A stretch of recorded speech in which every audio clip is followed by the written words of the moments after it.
Hello friends, എല്ലാവർക്കും ചെമ്മനൽപ്പൂവിൻ്റെ പുതിയൊരു promo വീഡിയോയിലേക്ക് സ്വാഗതം. അപ്പോൾ അതേ ഓണം സ്പെഷ്യൽ പ്രൊമോ തന്നെയാണ് നമ്മൾ കാത്തിരിക്കുന്നത്. ഓണത്തിനോടനുബന്ധിച്ച് ശ്രുതി ഒഴികെ ബാക്കി എല്ലാവരും കൂടെ പോയിട്ട് അച്ഛമ്മയുടെ അടുത്തേക്ക് ഓണം ആഘോഷിക്കുന്നതിന് വേണ്ടി ചെല്ലുന്നുണ്ട്. ആ ഒരു സമയത്ത് അവിടെ ഊഞ്ഞാലാട്ടം, സ്പൂണിൽ നാരങ്ങ വെച്ചോട്ടം, സുന്ദരിക്ക് പൊട്ടുകൂടിയിൽ, അങ്ങനെ ഒരുപാട് മത്സരങ്ങൾ നടത്തുന്നുണ്ട് കേട്ടോ. അപ്പോൾ ഈ സുന്ദരിക്ക് പൊട്ടുവിടുന്ന സമയത്ത് സച്ചി കൊണ്ടേ പൊട്ടുവിടുന്നത് രേവതിയുടെ നെറ്റിയിലാണ്. അതുകൂടാതെ സ്പൂണിൽ നാരങ്ങ വെച്ചോട്ടത്തിൻ്റെ സമയത്തും ശ്രുതിയുടെ ചെറിയ ചെറിയ പൊട്ടത്തരങ്ങളൊക്കെ കാണിക്കുന്നൊക്കെ ഉണ്ട്.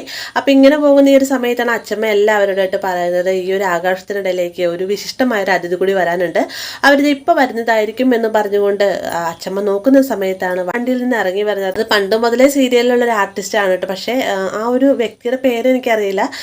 എന്നിരുന്നാലും ആരോ ഒരു വിശിഷ്ടമായതിൻ്റെ ഒരു വ്യക്തിയാണെന്ന് അച്ഛമ്മ പറഞ്ഞതുകൊണ്ട് തന്നെ ഈ ഒരു സീരിയലിൽ നല്ലൊരു ഇമ്പോർട്ടൻ്റ് ആയിട്ടുള്ള കഥാപാത്രം തന്നെയാണ് വരുന്നത്. അപ്പോൾ ഇത്രയുമാണ് ഇന്നത്തെ പ്രൊമോയിൽ ഉൾപ്പെടുത്തിയിരിക്കുന്നത്. വീഡിയോ ഇഷ്ടമായി കഴിഞ്ഞാൽ ലൈക്ക് ചെയ്യാനും കൂടെ ചാനൽ സബ്സ്ക്രൈബ് ചെയ്യാനും മറക്കരുതേ.